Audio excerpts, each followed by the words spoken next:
Hey guys, so I decided to make a video series dedicated to the 12 principles of animation, as described by the legendary animators Frank Thomas and Ollie Johnston. So the first principle is squash and stretch. This is the principle that animated objects will get longer or flatter to emphasize their speed, momentum, weight, and mass. Here's a bouncing ball that has squash and stretch. And here is one without squash and stretch. See the difference?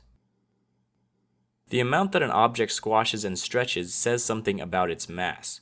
The more squash and stretch, the softer the object. The less squash and stretch, the stiffer the object. This first one looks like a water balloon, and the second one probably would be a bowling ball. Squash and stretch applies to characters too. Look at how this figure is stretching from the speed that he's coming down with, and then he squashes after he lands before settling in his pose. You can also use squash and stretch to exaggerate facial expressions. Let's add some squash and stretch to this face. When his eyes are closed, his face is squashed, and when he opens his eyes in disbelief, his face stretches up and settles back to normal. It's very important to keep the volume of the object consistent. This is what a lot of people mess up with when they're first trying to do squash and stretch. They'll elongate the ball like this and flatten it like this. This is what you should not do. The overall volume of the ball must be the same.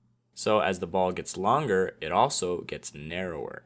When it gets flatter, it also gets wider. The same goes with cubes. If you're going in with one line, the other lines must go in the opposite direction. The cube should start out narrow, get flat, get narrow again, and then rest. In-betweening with cubes is easy because you can measure the line in between the two lines and then connect them to make the cube. If you master squash and stretch with cubes, the next step is to try to do it in 3D.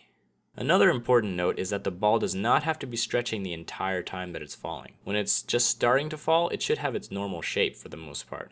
And then when it's just about to hit the bottom, that's when it has the most stretch. So do not overdo squash and stretch in this sense. Alright, that is all I've got for squash and stretch. The next principle will be anticipation. I hope you learned something, and I'll see you guys in the next video.